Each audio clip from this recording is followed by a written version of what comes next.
Kamusta mga ka-Atletico?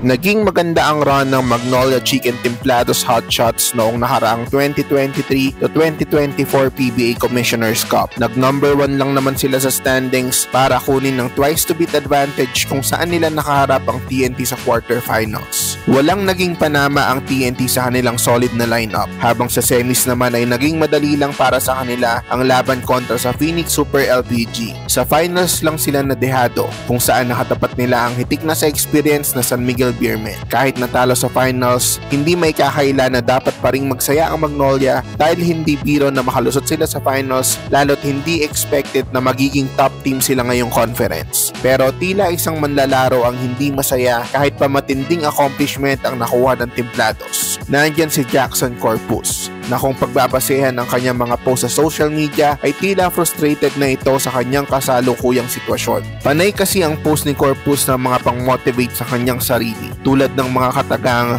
galingan mo palagi, maraming duda sa iyo. Pero tila may pinapatabaan din itong si Corpus sa ilang kanyang post nang ishare niya ang isang poster na sinasabing, bago mo gawin sa iba, tanong mo muna sa sarili mo kung pag sa'yo ba ginawa, matutuwa ka. Pati marami pang mga gandang paparating. Wait mo lang. Pero ang isa talagang tumatak sa mga fans ay nang ishare ni Jackson ang clip sa kanyang basketball training na may caption na, marunong pa po ako. Hindi tuloy maiwasang isipin ng mga fans na baka nga dahil sa pagkakabangko niya sa Magnolia, related ang mga patama sa social media ni Corpus. Kung titignan kasi, noong nakaraang Commissioner's Cup, sa regular season ay 3 games lang ginamit si Corpus. Kung ikukumpara ito sa ibang big man ng Magnolia ay tila nasa ilalim na ng rotation si Jackson. Kahit niya ang 46-year-old na si Rafi Rivis ay mas mataas ang average playing time kaysa sa kanya noong nakaraang season. Dagdag din sa palaisipan sa mga Magnolia fans ang naging biroan ni Gio Halalon,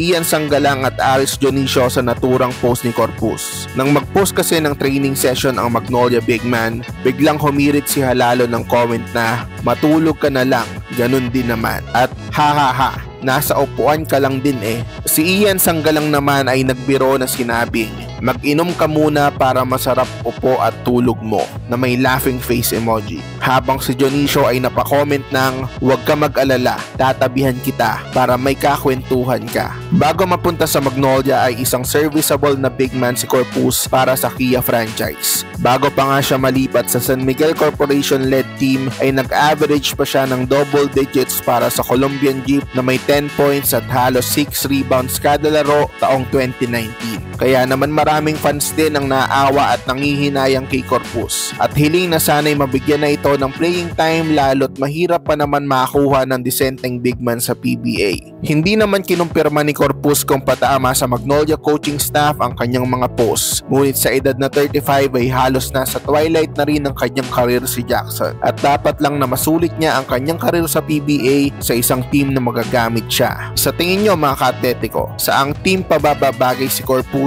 o dapat pa rin siyang manatili sa Magnolia? I-comment mo na yan.